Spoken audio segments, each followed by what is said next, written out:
السلام عليكم ورحمة الله وبركاته. بسم الله الرحمن الرحيم. الحمد لله رب العالمين والصلاة والسلام على رسول الله.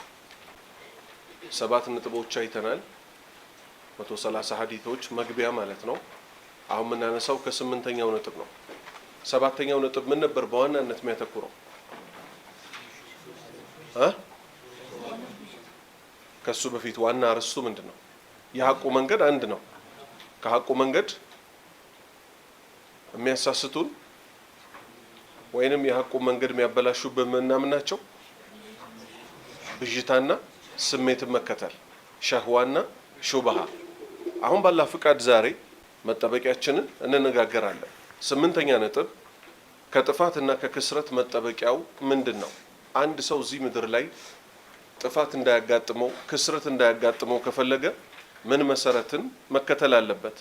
قال الله تعالى كفل الله سبحانه وتعالى عند الزيالة يا أيها الذين آمنوا أن أنت يمناتشو سوّج هوي لا تقدموا أتسقدموا بين يدي الله ورسوله كاللهن كملك تنياو بفيت مانن ما تسقدموا بنغغرم يهون بمتازز اللهن نبي صلى الله عليه وسلم عندن تئزاز አዘውት ሲያበቁ የራሳችሁንም አስተሳሰብ ይሁን የሌላን ሰው አስተሳሰብ ከቁርአንና ከሐዲስ በፊት አታስቀምጡ፣ ምክንያቱም ለጥፋት ይዳርጋችኋልና።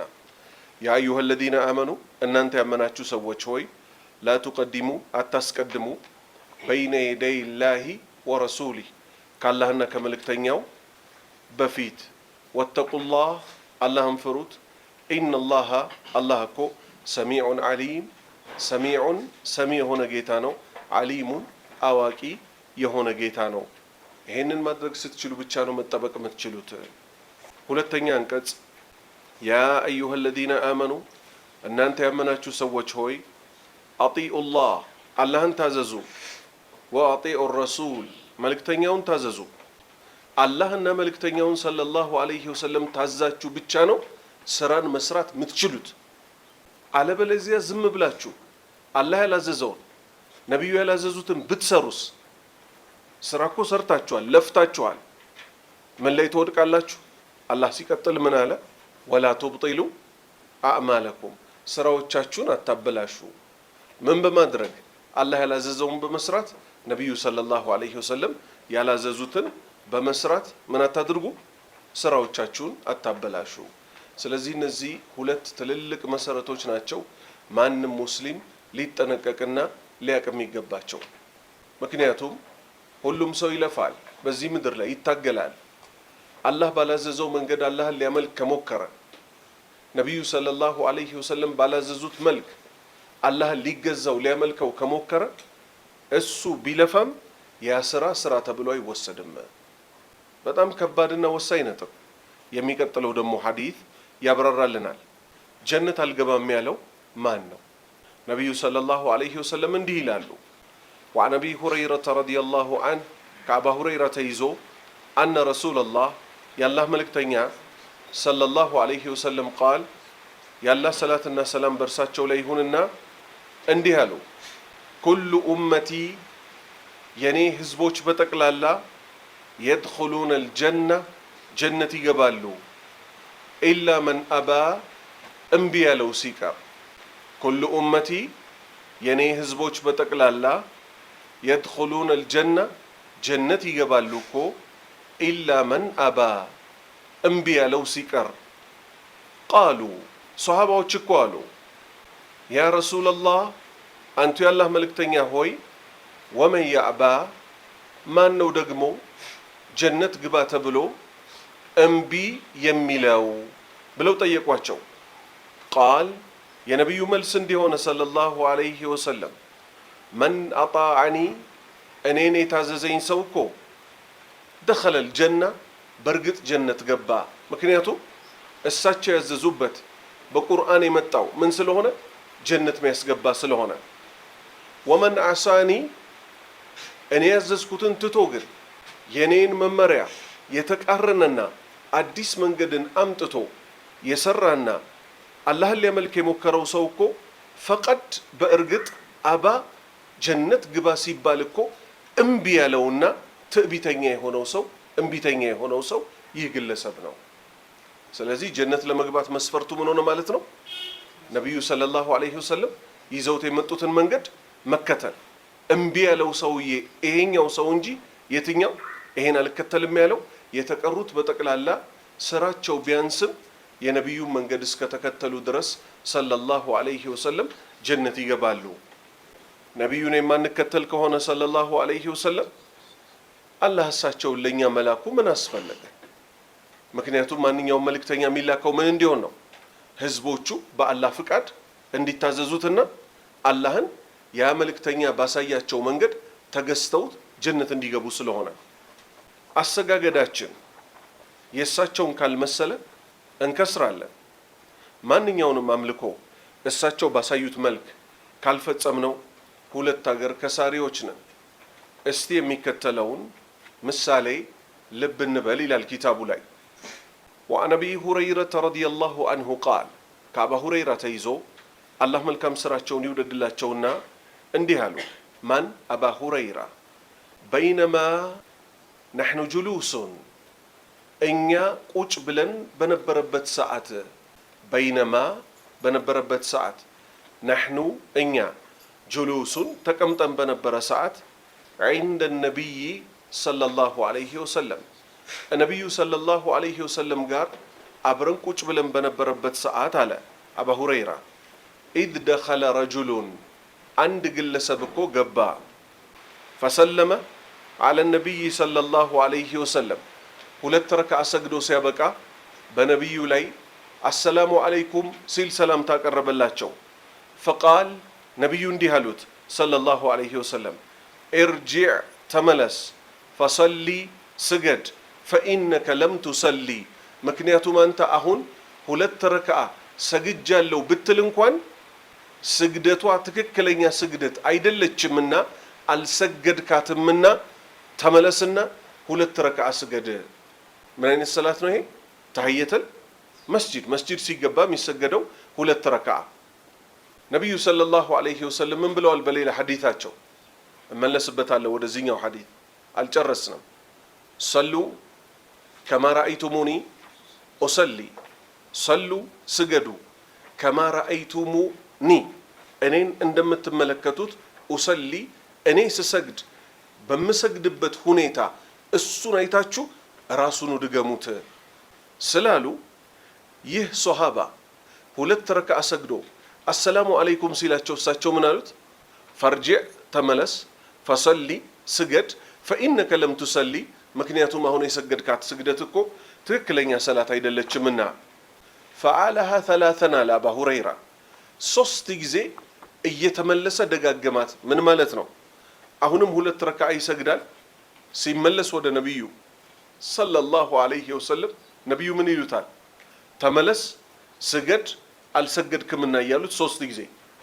ثم قال ከዛም ግለሰቡ እንዲህ አለ ወለዚ በዐሰከ ቢልሐቅ ነቢያን ወለዚ በሱ እምላለሁ በማን በዐሰከ ቢልሐቅ እርሶም በእውነት በላኮት ጌታ ነቢያን እርሶም በእውነት ነቢይ አድርጎ በላኮት ጌታ እምላለሁ ላ ኡሕሲኑ ማሳመር አልችልም ገይረ ሃዛ ከዚህ የተሻለ ሰላት መስገድ አልችልም።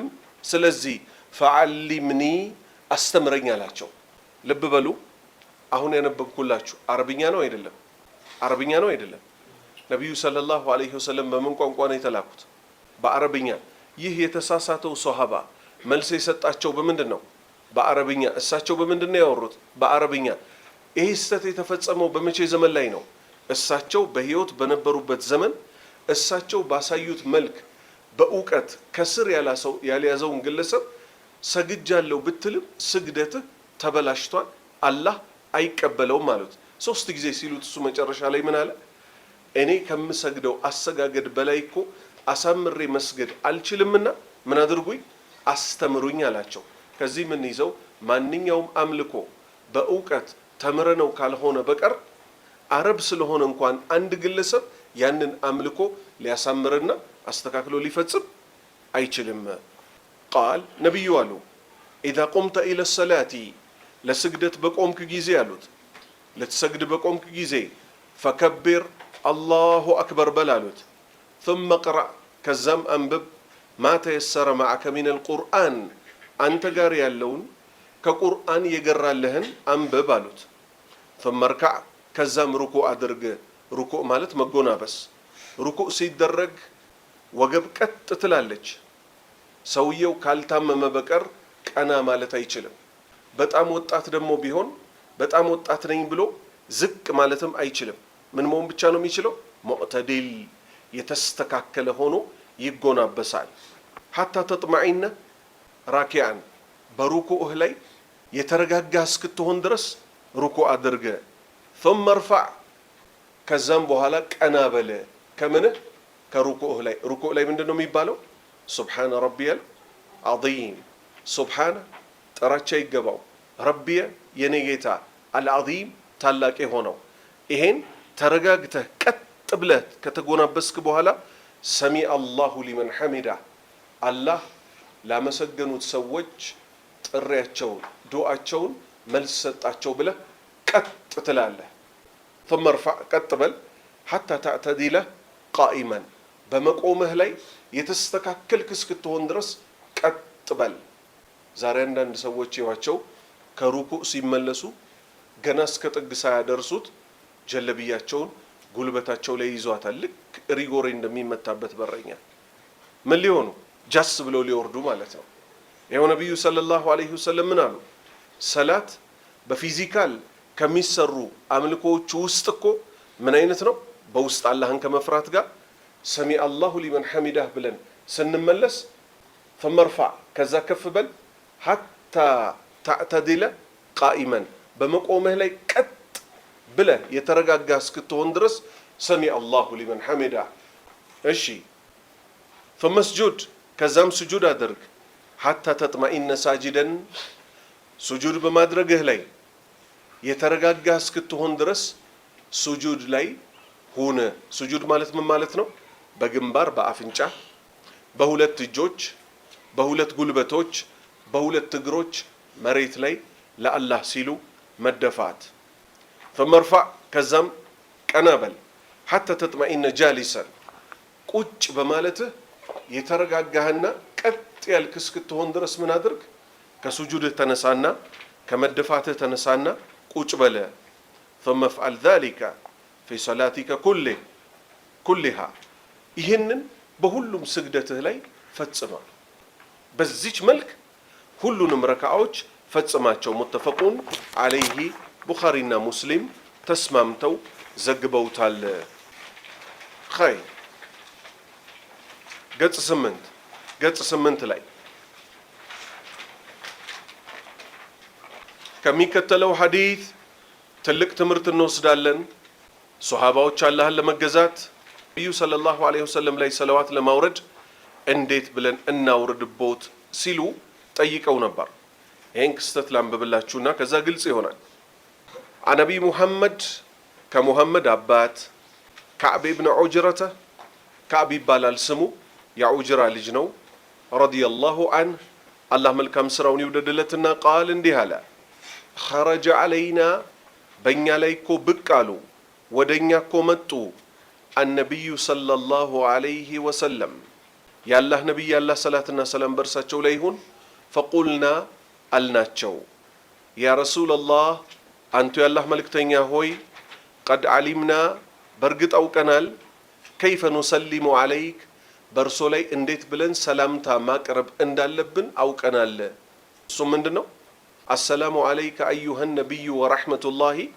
وبركاته ሚለው እሳቸው ላይ የሚወርድ ሰላምታ ነው ይህ ሰላምታ እንዴት መጣ ብላችሁ ከጠየቃችሁ التحيات لله والصلوات والطيبات السلام عليك أيها النبي ورحمة الله وبركاته السلام علينا وعلى عباد الله الصالحين ሚለው ከመምጣቱ በፊት عبد الله بن مسعود من ይላል ሰላት ላይ ቁጭ ብለን السلام على الله ሰላም በአላህ ላይ ይሁን السلام على جبريل ሰላም በጅብሪል ላይ ይሁን السلام على ሚካኤል ያላህ ሰላም በሚካኤል ላይ ይሁን ይያል የመላእክቶችን ስም ዝርዝር እንጠራ ነበር ነቢዩ ሰለላሁ ዐለይሂ ወሰለም ምን አሉ? ላ ተቁሉ አትበሉ አሰላሙ ዐለላህ በአላህ ላይ ሰላም ይሁን አትበሉ አሉን። ሊአነ አላህ ሁወ ሰላም ምክንያቱም አላህ ራሱ እኮ ሰላም ነውና። ወላኪን ቁሉ ነገር ግን በሉ አሉና የአተሕያን ትክክለኛ አባባሏን አስቀመጡ። ምን ሲሉ? አተሕያቱ ሊላሂ ወሰለዋቱ ወጠይባት። አተሕያቱ ልቅና ክብር ሊላህ ለአላህ ነው። ወሰለዋቱ ምንሰግዳቸው 5 ወቅት ሰላቶች፣ ወጠይባቱ አሉ የሚባሉ መልካም ንግግሮች በጠቅላላ እኮ ለማን ናቸው? ለአላህ ናቸው። እዚህ ድረስ ለማን የሚገባው ክፍል ነው? ለአላህ የሚገባው ክፍል ነው። መሬት ላይ በእግራችን ተንበርክከን ምንለው አሰላሙ አለይከ አዩሃ ነቢዩ ወረሕመቱላሂ ወበረካቱ። ይሄ ደግሞ ለማን የሚገባ ነው? ከአላህ ቀጥሎ ከፍጡራን ለእኛ ላይ ባለውለታ የሆኑት ማን ናቸው? ነቢዩ ሰለላሁ ዐለይሂ ወሰለም። አሰላሙ አለይከ የአላህ ሰላም በርሶ ላይ ይሁን፣ አዩሃ ነቢይ የተከበሩት ነቢይ ሆይ፣ ወረሕመቱላሂ የአላህ እዝነቱ፣ ወበረካቱሁ በረከቱም በርሶ ላይ ይሁን። ከዛ ቀጠሉና ነቢዩ ሰለላሁ ዐለይሂ ወሰለም ምን አሉ? ሶስተኛው የአተሕያ ክፍል አሰላሙ ዐለይና ወዐላ ኢባድላሂ አሷሊሒን። እቺ ትርጉሟ ደግሞ ምን ማለት ነው? አሰላሙ ዐለይና ያላህ ሰላም በእኛ ላይ ይሁን፣ ወዐላ በእኛ ላይ ብቻ ደግሞ ሳይሆን በሌሎችም ላይ ይሁን። በነማ ላይ? ዒባድላህ የአላህ ባሪያ በሆኑት፣ አሷሊሒን ደጋግ የአላህ ባሪያዎች በሆኑት ላይ። ከዛ ነቢዩ ምን አሉ ሰለላሁ ዐለይሂ ወሰለም? እቺ በእኛና በደጋግ ያላህ ባሪያዎች ያላችሁባት ቃል እኮ ምንን ታካትታለች አሉ? በሰማይ ውስጥም ያለ በምድር ውስጥም ያለን ያላህ ባሪያ ሁሉ ያካትታል አሉ። ስለዚህ ሶሃባዎች ምንን ሰሙ ደግሞ? ሌላ ትእዛዝ ከማን? ከአላሁ ስብሓነሁ ወተዓላ ኢነላሃ ወመላኢከተሁ ዩሰሉነ ዐለ ነቢይ ያ አዩሃ አለዚነ አመኑ ሰሉ ዐለይሂ ወሰሊሙ ተስሊማ። ምን አለ አላህ? ኢነላሃ አላህ እኮ ወመላኢከተሁ የእሱ መላእክቶችም ጭምር ዩሰሉን ሰለዋት ያወርዳሉ በማ ላይ? ዐለ ነቢይ በነቢዩ ሙሐመድ ሰለላሁ ዐለይሂ ወሰለም ላይ። ስለዚህ ያ አዩሃ አለዚነ አመኑ እናንተ ያመናችሁ ሰዎች ሆይ ሰሉ ዐለይሂ ወሰሊሙ ተስሊማ በዚህ በተከበረው መልእክተኛ ላይ የማክበርንና እዝነት የተሞላውን ሰለዋት አውርዱበት አለ። ከዛ ሶሃባዎች ይኸው ምን እያሉ ነው ለነቢዩ ሰለላሁ ዐለይሂ ወሰለም? ቀድ ዓሊምና በእርግጥ አውቀናል፣ ከይፈ ኑሰሊሙ ዐለይክ እርሶ ላይ እንዴት ሰላምታ ማቅረብ እንዳለብን። ጥያቄ ወከይፈ ኑሰሊ ዐለይክ ታዲያ አላህ ባዘዘው መልኩ እርሶ ላይ ሰለዋት ማውረድ ፈለግን፣ እንዴት ብለን እርሶ ላይ ሰለዋት እናውርድቦት? ፈከይፈ እንዴት ኑሰሊ ሰለዋት እናውርድ ዐለይክ በርሶ ላይ? ቃል ነቢዩ አሉ ቁሉ በሉ አሉ አላሁመ አላህ ሆይ ሰሊ ሰለዋትህ ይውረድ ዐላ ሙሐመድ በሙሐመድ ላይ፣ ወዐላ በአሊ ሙሐመድ በነቢዩ ሙሐመድ ቤተሰቦች ላይ። አል የምትለዋ ቤተሰብ እነማን ናቸው? የነቢዩ ቤተሰቦች በሳቸው አምነውባቸው ምን የሆኑ የተከተሏቸው የሆኑ የስጋ ቤተሰቦቻቸው ወይንም እስከ ቅያማ ድረስ የሚመጡት የእሳቸው ተከታዮች በጠቅላላ ምን ይባላሉ? ወደ እሳቸው ቤተሰብ ይጠጋሉ። ወዐላ አሊ ሙሐመድ በሙሐመድ ቤተሰብም ላይ ሰለዋትህ ይውረድ። ከማ ሰለይተ ሰለዋትህ እንደወረደው ሁሉ ዐላ በአሊ ኢብራሂም በኢብራሂም ቤተሰቦች ላይ ሁሉ ምንህ እንደወረደው ሰለዋትህ እንደወረደው። ኢነከ አንተ እኮ አላህ ሐሚዱን ምስጉን የሆንክ ጌታ ነህ፣ መጂዱን የላቅ ጌታ ነህ። አላሁመ ባሪክ አላህ ሆይ ባርክልን፣ ዐላ ሙሐመድ በሙሐመድ ላይ በረከትህ ይውረድ፣ ወዐላ በአሊ ሙሐመድ በሙሐመድ ቤተሰቦችም ላይ ባመኑት በረከትህ ይውረድ። ከማ ባረክተ እንደ ባረከው ሁሉ ዐላ በአሊ ኢብራሂም በኢብራሂም ቤተሰቦች ላይ ሁሉ በረከትህ እንደወረደው። ኢነከ አንተ እኮ አላህ ሐሚዱን ምስጉን ጌታ ነህ፣ መጂዱን የላቅ ጌታ ነህ። ሙተፈቁን አለይህ ቡኻሪና ሙስሊም ተስማምተው ዘግበውታል። ሰለዋት አምልኮ ነው። ሶሃባዎች በራሳቸው ተነስተው ነብዩ ላይ ሰለዋት አላወረዱ። ስተት ላይ ላለመውደቅ ነብዩን ሰለላሁ ዐለይሂ ወሰለም ጠየቁ።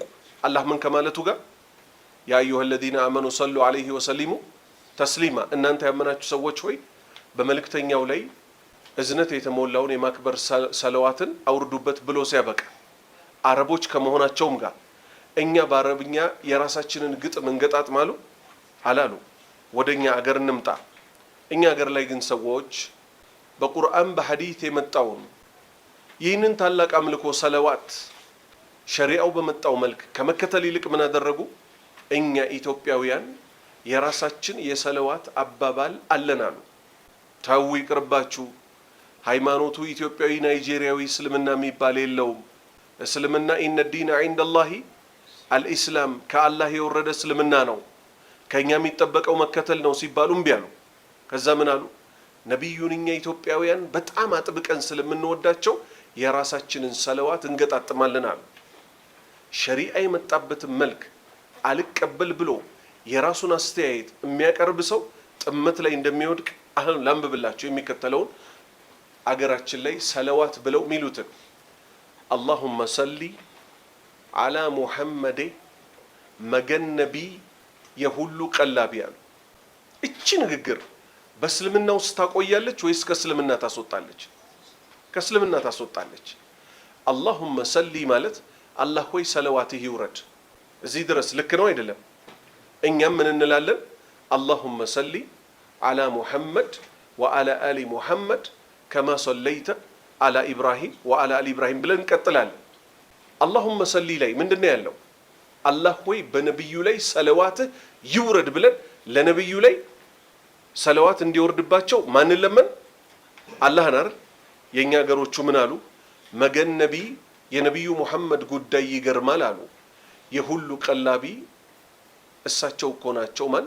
ነቢዩ ሙሐመድ ሁሉን የሚያበሉ የሚያጠጡት አሉ። ሁሉ የሚያበላ የሚያጠጣው ማን ነው? አላህ ነው። አላህ ምን አለ? ወማ ሚን ዳበትን ፊል አርድ ኢላ አላ ላሂ ሪዝቁሃ ወየዕለሙ ሙስተቀረሃ ወሙስተውደዐሃ።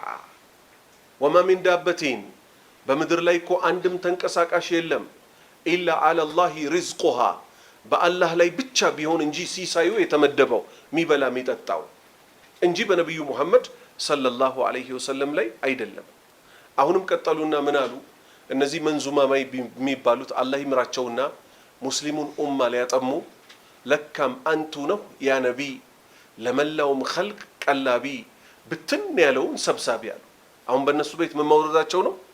ሰለዋት ማውረዳቸውና ለነቢዩ ያላቸውን ፍቅር መግለጻቸው ነው። ከእስልምና እየወጡ ማለት ነው። ምን ማለት ነው? አማርኛ ከመሆኑ ጋር ለካም አንቱ ነው ያ ነቢይ ለመላውም ኸልቅ ቀላቢ፣ መላውም ፍጡር የሚያበሉት በባህር ውስጥ ያለውንም በምድር ውስጥ ያለውንም እኛ እናውቅም ነበር፣ ለካ እርሶ ኖት። ብትን ያለውንም ደግሞ የሚሰበስቡት እኮ እርሶ ኖት ይሏቸዋል። ይሄ ከእስልምና ያስወጣል። ሙስሊም የሆነ ሰው በጠቅላላ በራሱ አስተሳሰብ አላህን ለመገዛት ከመሞከር ቢቆጠብ ይሻለዋል። ምክንያቱም ይሄው በራስ አስተሳሰብ አላህን ሊገዙ መሞከር ለምንድን ነው የሚዳርገው? ለእሳት ነው የሚዳርገው። ለዛ ነው አላህ ምን ያለው? ያ አዩሀ الذين آمنوا እናንተ ያመናችሁ ሰዎች ሆይ አጢኡ الله ወአጢኡ الرسول ولا تبطلوا أعمالكم አላህን ታዘዙ፣ መልእክተኛውን ታዘዙ፣ ስራዎቻችሁን አታበላሹ። መልሶ ደግሞ ምን አለ? ሱረቱ ሁጁራት ላይ ባለው ያ አዩሀ الذين آمنوا لا تقدموا بين يدي الله ورسوله واتقوا الله إن الله سميع عليم። እናንተ ያመናችሁ ሰዎች ሆይ ከአላህና ከመልእክተኛው በፊት የማንንም ንግግር የማንንም አስተያየት አታስቀድሙ። ጥሩ 9ኛ ነጥባችን ላይ ደርሰናል። ዲኑ ሞልቷል። አዲስ ጭማሪ በፍጹም አይፈልግም። ሰዎች ከማ ቃለ ተዓላ ወዘየነ ለሁም الشيطان أعمالهم ሰይጣን ስራቸውን አሳመረላቸው እንዳለው ምን ያደርጋሉ? ቀጥተኛዋ ኢስላም የዘረጋት የሐቋ ጎዳና እያለች እነሱ አላህ መገዛት የሚፈልጉት አዳዲስ በመጡ ፈሊጦች ይሆናል። እነዚህ ደግሞ ወደ ቀጥተኛው መንገድ ሳይሆን ወደ ጥፋትና ወደ ጥመት መንገድ የሚመሩ ናቸው። ቃል አላሁ ተዓላ ከፍ ያለው አላሁ ስብሓነሁ ወተዓላ ዲን መሙላቱን አስመልክቶ እንዲህ አለ። አልየውም አለ ዛሬ አክመልቱ ለኩም ለእናንተ እኮ ሞላሁላችሁ ዲነኩም ሃይማኖታችሁን እኮ ለእናንተ ሞላሁላችሁ አለ። መቼ ነው ያለው? አልየውም ብሎ ነው አይደል የጀመረው? አልየውም ማለት ምን ማለት ነው? ዛሬ ማለት ነው አይደል? እቺን አንቀጽ አስመልክቶ እመለስባታለሁ። ይሁዳዊ የሆነ ግለሰብ ለዑመር ኢብኑ አልኸጣብ ምን ይላቸዋል? እናንተ መጽሐፍ ውስጥ እኮ አንዲት አንቀጽ ወርዳለች፣ እኛ የይሁዳ ስብስቦች ላይ እንዲህ አይነት ቃል ቢኖር እኮ ያንን ቀን ዒድ አድርገን እንይዘዋለን፣ የደስታ ቀን አድርገን እንይዘዋለን አላቸው። የዑመር መልስ ምን ሆነ? ማናት እቺ አንቀጽ አሉት። አልየውመ አክመልቱ ለኩም ዲነኩም ወአትመምቱ ዓለይኩም ኒዕመቲ ወረዲቱ ለኩም ልእስላማ ዲና የምትለዋ አንቀጽ ናት። ትርጉሙን እመጣበታለሁ ብያለሁ። ዑመር ምን አሉት? እኛ እኮ ቀኗ የትኛዋ እንደሆነች እናውቃለን አሉት። አረፋ ቀን ላይ ነው። መቼ ነው አረፋ ቀን ማለት? እዛ 9ኛው ቀን ሐጅ በሚፈጸምበት 9ኛው ቀን ላይ በጁማዓ ቀን ነቢዩ ሰለላሁ ዐለይሂ ወሰለም ላይ የወረደባቸው። ትርጉሙን ንግባ። ሐታ ይሁዳዎች ስለቀኑባት ስለሆነችዋ አንቀጽ ማን ሆና ተገኘች? አልየውም ዛሬ አክመልቱ ለኩም ለእናንተ ሞላሁላችሁ ዲነኩም ሃይማኖታችሁን ወአትመምቱ ፈጸምኩኝ ዓለይኩም በእናንተ ላይ ኒዕመቲ ጸጋዬን ፈጸምኩላችሁ ወረዲቱ ወደድኩላችሁ ለኩም ለእናንተ አልኢስላም እስልምናን ዲነን ከሃይማኖት በኩል እኮ ደግሞ ለእናንተ እስልምናን ወደድኩላችሁ አለ አላህ። ስለዚህ ከዚህ ምን እንረዳለን? ከኛ የሚጠበቀው ሃይማኖቱን ይዞ የመጣውን እየተገበሩ መሞት እንጂ አዲስ ነገር ማምጣት በፍጹም አይፈቀድም። ነቢዩ ሰለላሁ ዐለይሂ ወሰለም ይሄ አንቀጽ እሳቸው ላይ በወረደባቸው በጥቂት ቀናት ውስጥ ከዚህ ምድር ተለዩ። ለምን? ዲኑ ሞልቷል፣ ግዴታቸውን ተወጥተዋል። ይህን አንቀጽ ከቀሩም በኋላ ምን ብለዋል? ጣታቸውን ወደ ላይ እየጠቆሙ ሷሃባዎችን ካስመሰከሩ በኋላ ምን ሲሉ አድርሻለሁን አሉ። ሷሃባዎች ምን አሉ? ነሽሃዱ እንመሰክርልሃለን አነከ በለግተ ሪሳላ መልእክቱን ከአላህ የተላኩበትን እንዳደረሱ እንመሰክርሎታለን። ወነሳሕተል ኡማ ህዝቡን ደግሞ ተቆርቁረው ኮርሶ መምከሮትን እንመሰክርሎታለን ሲባሉ ምን አሉ? አላሁመ ሽሀድ አላህ ወይ መስክርልኝ እያሉ ጣታቸውን ወደ ሰማይ ጠቆሙ። ከዚህ ምን እንይዛለን? ባረከላሁ ፊኩም ዲኑ ሞልቷል፣ አዲስ ነገር አይፈልግም። ጥሩ። እነዚህን 9 ነጥቦች ካወቅን 10ኛው ነጥብ ላይ ደርሰናል። 10ኛው ነጥብ ምንድነው? ሸሪዓን መከተል የሚያስገኘው ትሩፋት ምንድነው? አላሁ ስብሓነሁ ወተዓላ ለምሳሌ ይሄን ያደረገ ሰው እወዳለሁ፣ ቤተሰቦቹን የታዘዘ ሰው ጀነት አስገባለሁ ይላል። ምኖች ናቸው እነዚህ? ሽልማቶች ናቸው። እስካሁን እነዚህ ያነሳናቸው 9 ነጥቦች ከምን ጋር የተገናኙ ናቸው? ከትልቁ ሃይማኖታችን ከእስልምና ጋር አይደል? እነዚህን ጉዳዮች ስንፈጽም በምድራዊ ህይወትም ይሁን በሚቀጥለው ዓለም ምን የምናገኘው ነገር አለ? ምናገኘውን አውቀን እንፈጽም ዘንድ ማለት ነው። ቃለ ተዓላ ከፍ ያለው አላሁ ስብሓነሁ ወተዓላ እንደዚህ አለ፣ ያ አዩሃ አለዚነ አመኑ እናንተ ያመናችሁ ሰዎች ሆይ ኢስተጂቡ ፈጥናችሁ እሺ በሉ፣ ኢስተጂቡ ፈጥናችሁ እሺ በሉ፣ ሊላሂ ለአላህ፣ ወሊረሱሊ መልእክተኛውንም ፈጥናችሁ እሺ በሉ፣ ኢዛ ደዓኩም ነቢዩ ሙሐመድ ሰለላሁ ዐለይሂ ወሰለም ሲጠሯችሁ፣ ሊማ ዩሕይኩም እናንተን ሕያው ወደሚያደርጓችሁ ህይወት፣ እናንተን ሕያው ወደሚያደርጋችሁ ህይወት ስትጠሩ ፈጥናችሁ እሺ በሉ። ወዕለሙ እወቁ አነላህ አላህ እኮ የሑሉ ይጋርዳል በይነል መርዒ በግለሰቡና ወቀልቢህ በልቦናው መካከል ወአነሁ ነገሩ እኮ ኢለይህ ቱሕሸሩን ወደ አላህ ነው እኮ የምትመለሱት። ይሄ በቃል በቃል ትርጉሙ ነው። በደንብ ማብራሪያ እያደረግኩ ልተርጉምላችሁ። ይሄን ያ አዩሃ አለዚነ አመኑ እናንተ ያመናችሁ ሰዎች ሆይ ኢስተጂቡ ፈጥናችሁ እሺ በሉ፣ ሊላህ ለአላህ ትእዛዝ፣ አላህ አንድን ነገር ሲያዝ ፈጥናችሁ እሺ በሉ። ወሊረሱሊ ነቢዩ ሰለላሁ ዐለይሂ ወሰለምም እኮ በሱናቸውም ይዘዟችሁ፣ የአላህን መልእክት አላህ አዟል ብለው ይዘዟችሁ። ኢዛ ደአኩም ነቢዩ በጠሯችሁ ጊዜ ታዘዙ ባሏችሁ ጊዜ ትእዛዙን ታዘዙ፣ ክልከላውን ተራቁ። ትእዛዙን ታዘዙ፣ ክልከላው ምን አድርጉ? ራቁ። ምክንያቱም አላህና መልእክተኛው እናንተን የሚጠሩበት ጉዳይ እኮ ሊማ ዩሕይኩም እናንተን ሕያው ለሚያደርጋችሁ ነገር ነው። በምድርም ይሁን በሚቀጥለው ዓለም አላህና መልእክተኛውን የታዘዘ ምን አይነት ኑሮ ይኖራል? ሐያተን ጠይባ ውብ የተባለች ያማረችን ኑሮ ይኖራልና። ይሄን ግን ትእዛዝ አልቀበል ብላችሁ እምቢ ብትሉ ወዕለሙ እወቁ አነላሃ አላህ እኮ የሑሉ ይጋርዳል በምንና በማን መሃል? በይነል መርኢ በግለሰቡና ወቀልቢህ በልቡ መካከል ይጋርድበታል። የሰው ልጅ ታላቁ መመልከቻው ምኑ ነው? ልቡ አይደል? ልቡ በደንብ እንዲያይለት ከተፈለገ አላህና መልእክተኛው ሲያዙት መርሃባ ብሎ መቀበል አለበት። እሱን እምቢ ሲል ግን ሁለት ጨለማን የሚያይ የመርፌ ቀዳዳን የሚያይ አይን ቢሰጠውም ልቡ ካላየ ዋጋ የለውም። አላህ ምን ያደርጋል? አላህና መልእክተኛው አልታዘዝ ያሉ ሰዎችን ለጥፋታቸው ስለሚገባቸው በእነሱና በልቦናዎቻቸው መካከል ግርዶ ይደረጋል። በዚህም ሰዓት ምን ይሆናሉ? መጥፎ መሆኑን ያውቁታል ነገርየው። ራቆት ሲባሉ ግን መራቅ ያቅታቸዋል። ሐሺሽ፣ ጫት፣ ሲጋራ፣ ዝሙት መጥፎ መሆኑን ማያቅ ሰው አለ? የሚፈጽሙት ሰዎች ራሱ እጅ ከፍንጅ ሲያዙ ምን ይላሉ? ለአላህ ብላችሁ ዱዓ አድርጉልን ይላሉ። ዱዓው ይደረጋል፣ ችግር የለም። መጀመሪያ ግን አንተ ምን ለመሆን ዝግጁውን? አላህና መልእክተኛው ያዘዙን ለመታዘዝ ዝግጁውን። ለምሳሌ ናስቲንካ ጢጥ ልስጥህ። ጢጥ ማለት ምንድን ነው? ሐሺሽ ማለት ነው። ሐሺሽ ጢጥ ልስጥህ ይልሃል ጓደኛህ መጥቶ። አይ አላህና መልእክተኛው ሰለላሁ ዐለይሂ ወሰለም ሐሺሽ አደገኛ መርዝ መሆኑን ነግረውኛል፣ ይቅርብኝ ስትል ውስዋስህን ይሄ እንዲህ የሚጎተጉትህን ጓደኞች ምን ያደርግልሃል? ያርቅልሃል።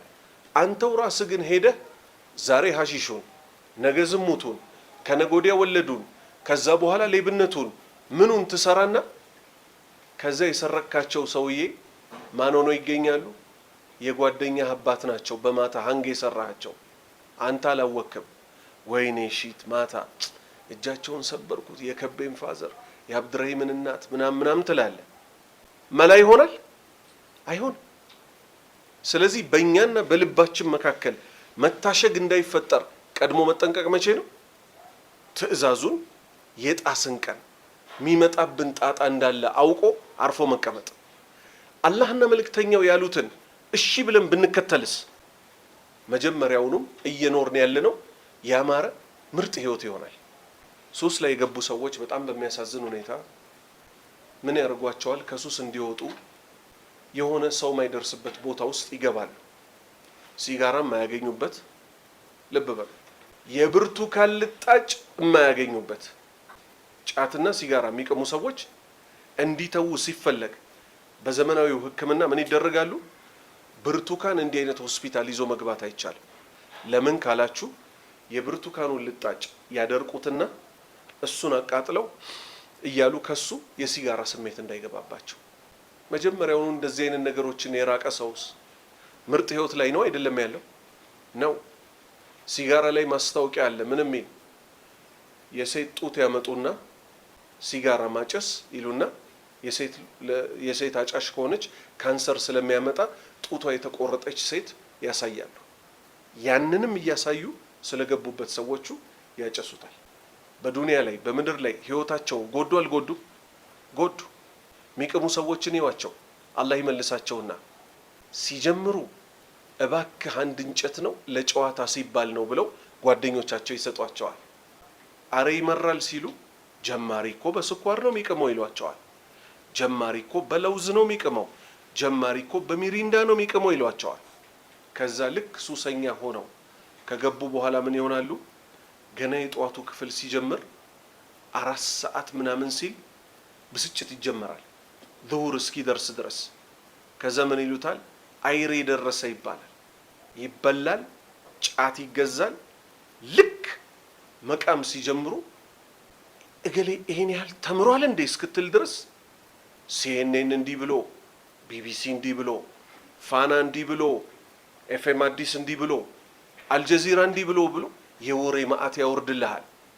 ወይኔ እዚህ ሰውዬ መጨረሻ ምን ይሆን ስትል 11 ሰዓት ከምናምን ሲደርስ የቃመበትን ቦታውን ያጸደዋል። የተሰባበሩትን እንጨቶች አንዴ በአንዱ ጎን ይከምራቸዋል፣ አንዴ በአንዱ ጎን ፌስታሏን ያጣጥፋታል፣ መልሶ ይዘረጋታል፣ ወደ ኋላ ኪሱ ይከታታል። ከንፈሩን አንዴ እንዲህ ይቦጭቀዋል። ጥፍሩን ያወጣና በክብሪት እንጨት ከውስጥ ቆሻሻ ካለ ያለቅቃል። ከዛ በኋላ አንዴ ይቆማል፣ አንዴ ይቀመጣል፣ ይጨነቃል። ሲያወራ የነበረው ምን ይሆናል? ጸጥ ይላል። ከዛ በማታው ክፍለ ጊዜ አይን በጣም ይፈጣል። ምን ይሉታል? የምርቃና ይሉታል። ምርቃናውን እንዴት ልስበረው ይላሉ። ግማሾች ወተት እንጠጣበት ይላሉ፣ ግማሾች ጨብስ እንጨብስበት ይላሉ። መጠጥ ማለት ነው። እንዴት ነው የሚሰበረው? ይሄ እንዲህ የፈጠጥ ነው። ለምን መተኛት ደግሞ አለባቸው፣ ግድ ነው። ሰው አይደሉ? እንቅልፍ እንዲመጣ ደግሞ ሌላ ደባል ነገር በራሳቸው ላይ ይጠራሉ። ምንም ይባል መጠጥ። ድራፍት በአረቄ ካልተደበለቀ ቶሎ እኮ አያስተኛም ይላሉ። አላህ ያሳያችሁ። አሁን በአንድ ቀን ውስጥ ስንት የሰው ባህሪ ልነግራችሁ ነው። ከመቃም በፊት ሲቀሙና ከቃሙ በኋላ የሰው ልጅ ኖርማል አላህ የፈቀደለትን ምግብ ሲበላ ሀሉ ሁኔታው ይቀየራል እንዴ? አይቀየርም። ይሄን ደባል ሱስ ግን ከተዋወቁበት ጊዜ አንስቶ ወንድሞቻችን አላህ ያውጣቸውና ከመቃማቸው በፊት ይነጫነጫሉ፣ ያፋሽጋሉ፣ ይንጠራራሉ። ልክ መቃም ሲጀምሩ እንደነሱ ፒስ የለም፣ ብላ ነው፣ ጠጣ ነው፣ ተጋበዝልኝ ነው። ልክ መርቅ ነው ሲጨርሱ ብቻ ብቻ መሆን፣ ሰው እንዲያወራቸው አለመፈለግ፣ ድንግጥ ድንግጥ ማለት። ከዛስ በሌሊቱ ክፍለ ጊዜ ደግሞ ረጅም ሰዓት እንቅልፍም ቢላቸዋል። የቅዠት ማዕት፣ የህልም ማዕት። በዩሮፕ በኩል ብሄድ፣ በሊቢያ በኩል አቋርጬ ጣሊያን ስገባ ከጣሊያን አጎቴ ከካናዳ ብር ልኮልኝ፣ እሺ በእንግሊዝ በኩል አድርጌ በጀርመን አቋርጬ ሲል እድሜውን ይፈጀዋል። በህልም እኮ ነው። ከዛ በኋላ ምን ይሆናል? የሱ ህይወት ልክ ፈጅር ሲደርስ ሰው አይደለ?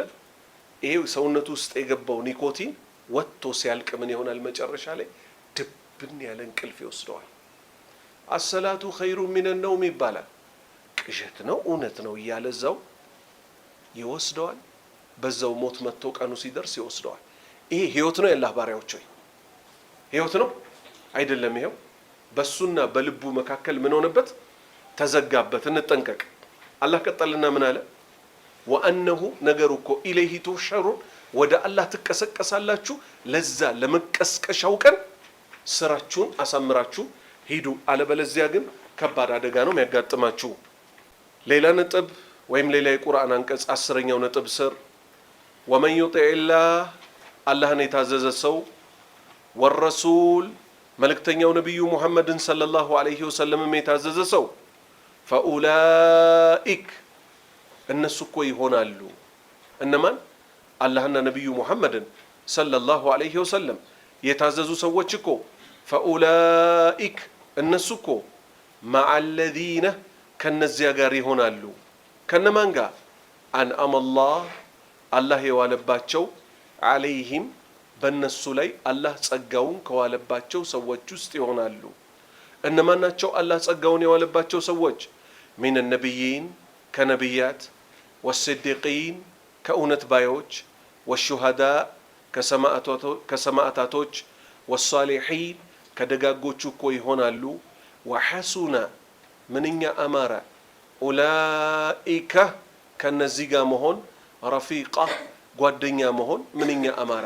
ከዚህ በላይ ሽልማት አለ? የአላህ ባሪያዎች አንድ ሰው ባለንበት ዘመን ሰዎች እንደሚሸወዱ የምታውቁት እኔ እኮ ገሌ ይመቸኛል ይላሉ። አላህ ይጠብቀንና እኔ እኮ ገሌ ይመቸኛል፣ ፈታ ያረገኛል። ማን ነው የሚመችህ ስትል ባላህ ያላመነ ሰው ነው። ተረዳችሁ? እንትናንማ ሰብስክራይብ እናርገው፣ እንትናንማ ፎሎ እናርገው፣ የሱ ጓደኛ መሆን እኮ ምርጥዬ ነው፣ በየቀኑ እኮ ፈታ ብትን ያረገናል ይላሉ። አዎ ሰዎች አሉ የሰውን ኢማን ብትንትን አድርገው በአደባባይ የሚዘርፉ እነዚህ ሰዎች ይመቹናል ይላሉ። አማኞች ደግሞ በዘመናቸው ባያገኟቸው እንኳን ከነማን ጋር ነው መሆን የሚፈልጉት? በዚህ ዘመን ያለ አማኛው በህይወት ምን ትመኛለህ ቢባል ምን ይላል? በህይወት ምን ትመኛለህ ቢባል ምን ይላል? ቢያንስ ተኝቼ አላህ ሆይ ነብዩ ሰለላሁ ዐለይሂ ወሰለም በህልም ያሳየኝ ብሎ ማይመኝ አማኝ አለ? ዛሬ ባለንበት ዘመን ግን አላህ ይጠብቀንና አያችሁ ልባችን ውስጥ የሚገቡ ሰዎች ምን ያህል እኛ እንደሚቆጣጠሩንና እንደሚያበላሹን። አነስ ኢብኑ ማሊክ ምን ይላል? መለሳለሁ ወደዚህ። እንደዚች ሐዲስ የሚያስደስተን የለም ይላል። እንደ የትኛው ሐዲስ?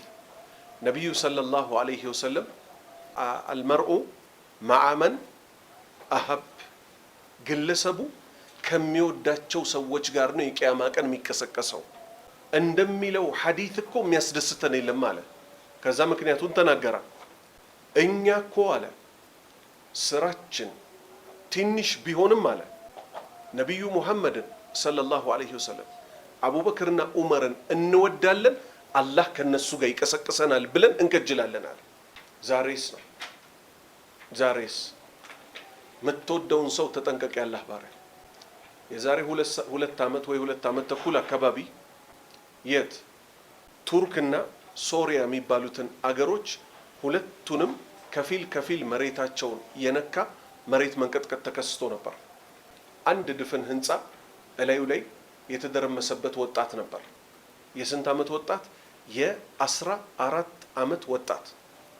እነዚህ የአደጋ ጊዜ ተጠሪ የሚባሉት ከፍርስራሽ ውስጥ ህፃናትን በህይወት ያሉ ሰዎችን ፈልገው የሚያወጡት ከድፍን ህንፃ ፍርስራሽ ውስጥ ከመሬት መንቀጥቀጥ አደጋ ምን አደረጉት? አወጡት። ማይክሮፎን እንዲከፊቱ ቀረበለት። ጋዜጠኞች ምን ትመኛለህ ከዚህ ህንፃ ፍርስራሽ ወጥተህ ሲባል ክርስቲያኖ ሮናልዶን መገናኘት ፈልጋለሁ አለ። ዓለምን ያነጋገረ ዜና ሆነ። ክርስቲያኖ ሮናልዶ የተባለውም ግለሰብ ቪዛ ምናምን ሰጥቶ የሚጫወትበት ቦታ ወስዶ ለዓለም ታየ። ያወጣት በ14 ዓመቱ ኢዛ ዙልዚለቲል አርዱ ዚልዛለሃ፣ መሬት መንቀጥቀጥም በተንቀጠቀጠች ጊዜ የትኛው? ዚልዛለቱል ኩብራ፣ ታላቋ መንቀጥቀጥ። እሷም መቼ ናት? የቂያማ ቀን። ምድር ላይ ያሉ መንቀጥቀጦች የሚያስታውሱን ምን መንቀጥቀጥ ነው? የቂያማውን መንቀጥቀጥ አይደል? ከመሬት መንቀጥቀጥ ብቅ ሲል የስንት ዓመት ልጅ? የ40 ዓመት ልጅ አይደለም፣ የ14 ዓመት ልጅ።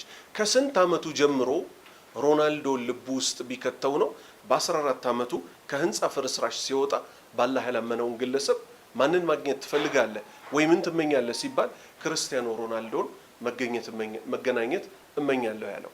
ከዚህ ምን እንይዛለን? የአላህ ባሪያዎች ሆይ ከመልካሞች ጋር መሆን የፈለገ ሰው የቂያማ ቀን ይሄንን የቁርአን አንቀጽ ልብ ይበል። ከቱሩፋቱ ውስጥ ከምን ቱሩፋት? ሸሪዓን መከተል ከሚያስገኘው ጥቅም ውስጥ አላህ ምን አለ? ወመን ዩጢዕ አላህ ወረሱል፣ አላህና መልእክተኛውን እሺ ብሎ የታዘዘ ሰው ፈኡላኢክ፣ እነዚህ እኮ መዐ ለዚነ ይሆናሉ ከነዚያ ጋር አንዐመ አላሁ ዐለይሂም፣ አላህ ውለታውን ከዋለባቸው ከነማን? ሚን ነቢይን፣ ከነቢያት ጋር ከነቢዩ ሙሐመድ ሰለላሁ ዐለይሂ ወሰለም ጋር ብቻም አይደለም፣ ከነ ኢብራሂም፣ ከነ ሙሳ፣ ከነ ዒሳ፣ ከነ ዳውድ፣ ከነ ሱለይማን፣ ከነ አዩብ፣ ከነ አደም፣ ከሁሉም ነቢያት ጋር ወስዲቂን፣ ከእውነት ባዮች ጋር ማንን ይመስል? ከነ አቡበክር ስዲቅ ጋር ወሹሃዳ፣ ከሰማዕታቶች ጋር ከነማን ይመስል? ዑመር፣ ዑስማን፣ ዓሊይ፣ ሐምዛ፣ ጃዕፈር እያለ ይቀጥላል። ሸሂዶች በጠቅላላ ወሳሊሒን፣ ደጋግ የሚባሉት ጋር በጠቅላላ ከጥንት እስከ መጨረሻው ዘመን ድረስ ከሚመጡት ጋር ከነዚህ ሁሉ ጋር እኮ አላህ በጭንቁ ቀን ከዚህ ጀማዓ ጋር ይሰበስበዋል። ወሐሱነ፣ ምንኛ አማረ፣ ኡላኢከ፣ የነዚህ ሰዎች ጉዳይ ረፊቀን፣ ከነዚህ ከመልካሞቹ ጋር ሆነው መቀስቀሳቸው ወደ እነዚህ መጠጋታቸው ምንኛ አማረ ትሉ ይሆናል። እኔ ሙስሊም ነኝ፣ ሙስሊም ነው የምወደው። ስራችን የሙስሊም ካልሆነ ከሃዲን ወደህ አጥፊዎችን ወደህ ልትሞት ትችላለህ። ምሳሌ ላንሳ። ይሄ ፊልም የሚባለው ነገር ሰዎች አቅልለው ነው የሚያዩት። ድሮ ፊልም የ1 ሰዓት ወይ የ1 ሰዓት ተኩል ነበር። የዘመናችን ፊልሞች ምን ሆነው መጡ? ሙሰልሰል፣ ተከታታይ ፊልም የሚባል መጣ። ምን ለማድረግ? ሰዎችን ለመያዝ የሰይጣንና የሰራዊቶቹ ስራ ስለሆነ። ከዛ ሲዝን ደግሞ አለው ተባለ። ተከታታይ ከመሆኑም ጋር ሲዝን የሚባል መጣለት። ከዚህ ውስጥ አንዱ በጣም ብዙ ሰው በአገሪቱ ላይ ሲመለከተው የነበረው ፕሪዝን ብሬክ የሚባል ፊልም አለ። እስር ቤት አምልጦ ስለመውጣት። እዛ ላይ ያሉትን አክተሮች ገብቼ ተከታታይ ያለው ጎግል ላይ ዋና አክተር የሚባለው ግብረ ሰዶም ነው። ግብረ ሰዶም ማለት ሴት ማያገባ፣ ሴትን እኮ በዝሙት መስራት ራሱ ወንጀል ነው አይደል? ከትዳር ውጭ። ይሄ ሰውዬ ግን ከሴት ጋር አይደለም ግንኙነቱ፣ ወንድ ለወንድ ግንኙነት ከሚፈጽሙት ነው። ከዛ ስለ ፕሪዝን ብሬክ ምን ትላላችሁ እያልክ ጠጋ እያልክ ሰዎችን ስጠይቃቸው ጃክ እኮ እንዴት ይመቸናል ይለዋል። ማን? ጃክ። ጃክ እኮ ምን ነው? የሆነ ቃል አላቸው። ጃክ እኮ ውስጤ ነው። ውስጥ ሊገባ የሚገባው ማን ነበር? አላህ፣ ነቢዩ ሙሐመድ ሰለላሁ ዐለይሂ ወሰለም እና አማኞች በጠቅላላ ነው አይደል ውስጣችን ሊገቡ የሚገባቸው። ጃክ ውስጤ ነው ይልሃል። ማን? ግብረ ሰዶሙ ሰውዬ። እንዴት ውስጡ ገባ ስትል ደረቱ ተቀዶለት ናግባ እስቲ በማደንዘዣ ተብሎ ነው። አይን ማለት ለሰውነት ምንድናት? ሁለቱ ትልልቅ በሮች ናቸው። በአይንህ አይተህ ያንን አክተር ወንድ ለወንድ ከመገናኘቱ ጋር ያን ጸያፍ ስራ ከመስራቱ ጋር ወደ ውስጣቸው አስገቡት። ከዛ በኋላ ሞት ቢመጣ ከነጃክ ጋር ወይስ ከነማን ጋር ነው መቀስቀስ የሚፈልጉት እነዚህ ሰዎች? አላህ ይጠብቀንና። ስለዚህ የፊልም ሁኔታ ኻቲማን መጨረሻን እንደሚያበላሽ ማወቅ የፈለገ ሰው ድንገት ትሉ ይሆናል ያ ይሄ የፈረንጅ ፊልም ነው። እሺ ቱርክ የሚሰራው ሲሆን ፊልም ሆኖ ሐላል አለ? ፊልም ሆኖ ሐላል አለ? እስላማዊ የሚበሉት ምን የሚበሉት የዱርዬ ስራ ነው፣ የሰይጣን ስራ። መጨረሻዋ ስለተበላሸችው ሴት ደግሞ እንነጋገር። ነቢዩ ሰለላሁ ዐለይሂ ወሰለም ምን አሉ? ለቂኑ መውታኩም ላኢላሃ ኢለላህ። ሞት አፋፍ ላይ የደረሰ ሞት አፋፍ ላይ ያለ ቤተሰባችሁን አጠገቡ ካላችሁ ላኢላሃ ኢለላህ እያላችሁ ብላችሁ አስብሉታሉ።